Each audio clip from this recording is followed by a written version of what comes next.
Mga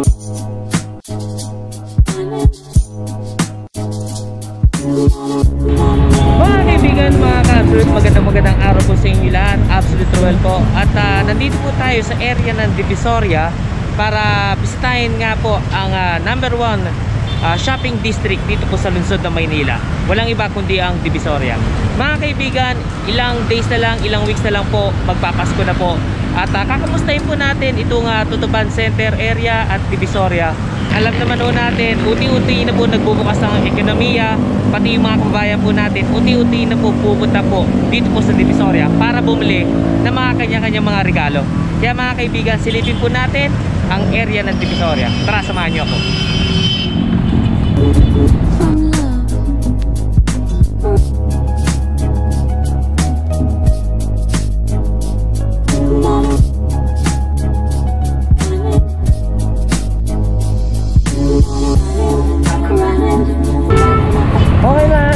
Nandito na tayo sa area ng Tutuban Center Mall. Ayan po, nasa harapan niyo po yung Tutuban Center.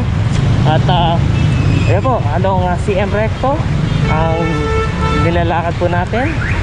Ayan, ito na po ang Divisoria area, na kung saan, yan nga po, medyo build up na rin po yung traffic po natin dito. At unti-unti na nga po nagbubukas ang ating ekonomiya. Kahit po may alam naman ho natin yung sitwasyon ng ating bansa, sa may pandemya pa rin ho tayo. At yan po, titingnan natin at kakamustahin natin. Matagal-tagal na rin ho tayong hindi nakapunta ho dito sa Divisoria. At since magpapasko na ho, at ilang araw na lang, ilang weeks, Pasko na, December na po, titingnan po natin itong area ng Divisoria. Kaya samahan nyo ako mag-walk tour and sightseeing dito po sa Divisoria area. Habang binabagtas po natin itong kahabaan ng CM Recto, yan po, nasa kaliwang bahagi ng screen nyo, yan po yung 168 Shopping Mall. Yan po, 168 Shopping Mall, yan po. At try natin umakyat dito sa bridge. Titingnan natin yung kabilang side ng view ng Divisoria. Yan o, 168 Shopping Mall mga kaibigan. At dito sa area na to, medyo marami-rami na rin yung tao ho dito.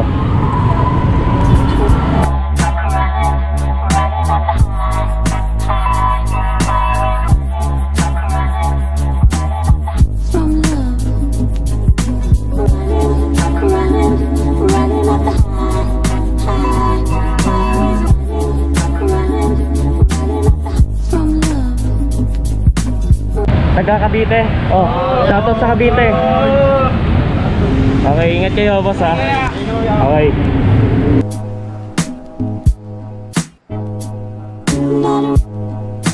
Dito na tayo sa taas ng footbridge na kung saan yan, na-overview po natin yung Tutuban Center Mall. Yan po. Then sa kabilang side po natin, yan po yung 168 Shopping Mall. At talaga makikita mo, buhay na naman ang Divisoria. Yan, kahit ho may pandemya ho tayo, hindi na hulugan at hindi na ho tayo mag-iingat. Mga kaibigan, paalala lang uli ho sa mga gustong dumayo po dito sa Divisoria, magdadala ho kayo, always magdala po kayo ng face mask, face shield at alcohol.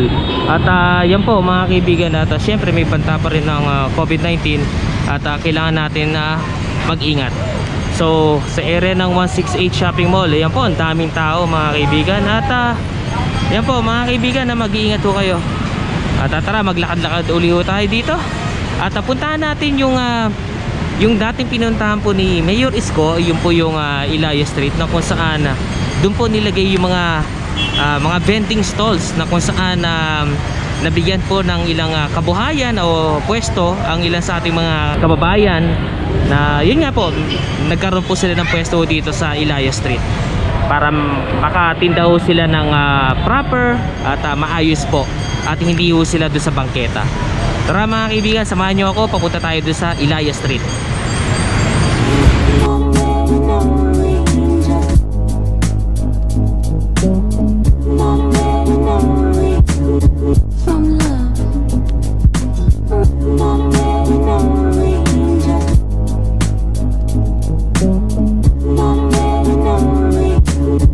From kaibigan, mga ka-absolute, nandito po tayo sa Ilaya Street. Yan po yung nakikita nyo kalsadang papasok po. Yung mga nakarang buwan, mga kaibigan, ito po yung pinangunahan po ng ating puting mayor na si Francisco Isko Moreno Dumagoso. Lagyan po ng mga vending stalls, kung hindi po ako nagkakamali is 100 vending stalls para po sa ating mga kabayan na para magkaroon po sila ng sariling pwesto o kabuhayan at hindi na po sila nagtitinda sa bangketa. Mga kaibigan, papasukin po natin yung Ilaya Street. Pero make sure, mga kaibigan, na kung pupunta ho kayo dito sa Divisoria at mamimili na po sa pangregalo sa darating na Christmas, yan po, mga kaibigan, is wag nyo po kakalimutan magdala ng face mask, face shield, at meron po tayong dalang face shield, yan po.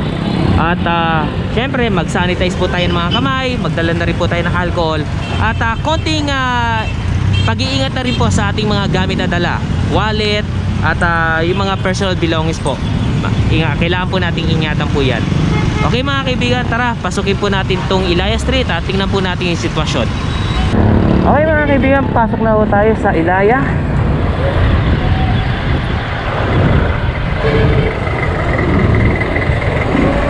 Grabe, ang dami na hong tao. At kailangan na ho tayo mag-ingat. Kailangan ho tayo magdala ng face mask, face shield, at kung pupunta ho tayo dito sa Divisoria.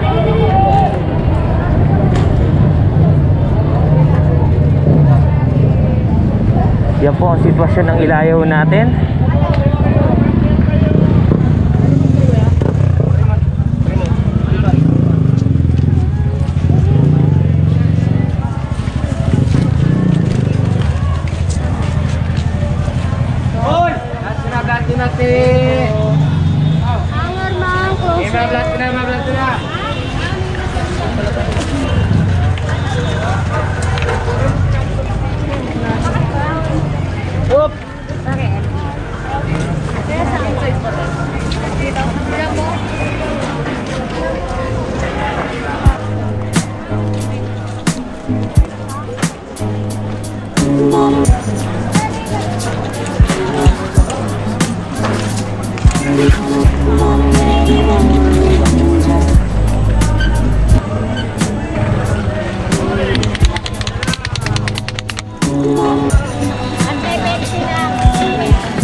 Leggings, 75.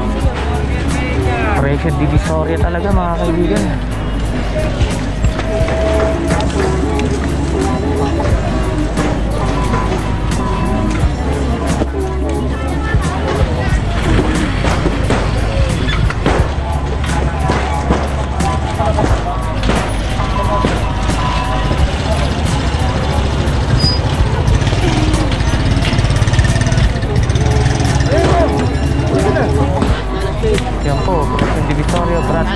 urban shorts branded 120. 120 urban shorts. Ayan. Tapos lang. Ito pa rin ho, mayroon pa rin ho mga vending stalls na nilagay ho ni Yorme Isko. Nandito pa rin ho. Ilaya Street pa rin ho to.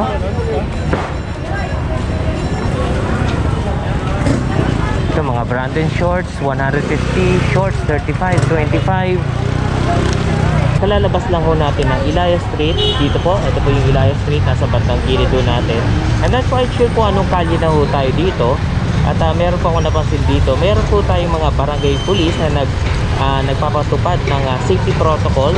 Naka-megaphone ho sila rito para magbigay paalala na social distancing pa rin, always wear mask, face shield. Po ang ating barangay police. Ito po, autos na nila. Ayan. Hi sir. Sir, kamusta ang ang peace and order natin dito, sir? Okay naman. Okay naman. Tumusunod-sunod. Tsaka medyo matigas pa rin eh. Alam naman natin. medyo matigas pa rin, sir. Ayan, hindi talaga natin maiwasan, lalo na magki-Christmas na, marami ng tao. Pero ayun nga, good job kay sir. Sir, by the way, anong barangay ho kayo dito, sir? Barangay 268. Barangay 268, yun, mabuhay po kayo, Barangay 268. At nagpapatupad do sila ng health protocol. Social distance. Yan po. Yan po, kaya ho sila naka-megaphone. Pinapaalalahanan po natin yung mga kababayan ho natin na pupunta ho dito sa Divisoria. Yun po, social distancing, always wear mask, face shield. Opo. Yan po, maraming salamat, sir. Pangalan po nila? Roderick Salas po. Sir Roderick Salas. Reynold, Batindi po. Sir Reynold, sir. Mabuhay po kayo, ha. Maraming salamat po. Ingat po kayo, ingat, sir. Yan po yung ating mga barangay officials ho rito. Yan po, at pinapatupad ho nila yung health protocol pa rin, at kailangan ho natin mag social distancing kung pupunta ho dito sa Divisoria.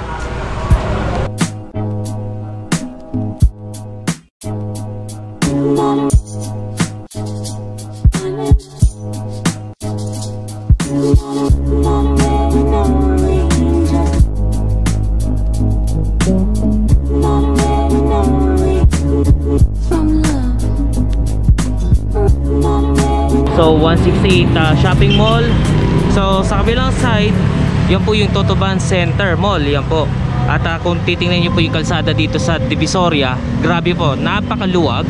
Kitang kita ho talaga yung pagbabago ng Divisoria. Dahil nga ho, pinag-utos ho ni Mayor Isko Moreno Dumagoso na linisin ho itong kalsada ng Divisoria. At wala na nga po yung dating kaugalian ng ilan sa ating mga kababayan na manininda, na dito po talaga nagtitinda sa gitna ng kalsada ng Divisoria. At alam nyo naman po yung sitwasyon dati, talagang hindi na po talaga madaanan itong kalsadang ito. At ngayon po, free-flowing na po yung sasakyan. Kahit po yung mga jeep, talagang dumadaan na po. Yung mga jeep po, nag-i-stop lang ho sa may Abad Santos. So from Abad Santos, dire-diretso na ho yung mga jeep na yan. As you can see, yung mga jeep po, dire-diretso na ho yan. Para naman po, sulit ho yung ating mga kababayan, na para hindi na ho sila maglakad, lalo na ho yung mga senior citizen po natin, mga kababayan. Kaya grabe na po yung pagbabago ngayon ho dito sa Divisoria. At ito na nga ho, malapit na ho magpapasko. Dinadagsa ng mga ilan sa ating mga kababayan para bumili ng mga pamasko po nila. Isang paalala na rin po sa mga gustong pumunta ho sa Divisoria, isa magdala po kayo ng face mask, face shield. Hindi po kakalimutan rin na magdala ng alcohol. Mga kaibigan, mga ka-absolute, maraming po salamat at sinamahan niyo po ako dito po sa ating pagbisita number 1 shopping district ng lungsod ng Maynila. Walang iba po kundi ang Divisoria. Kaya mga kaibigan, mga ka-absolute, kung nagustuhan niyo po itong video na to, please like, share, and comment down below po.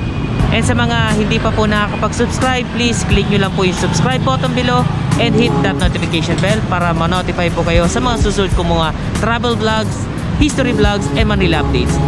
Hanggang sa muli mga kaibigan, always take care, God bless, and maraming po salamat, lungsod ng Maynila.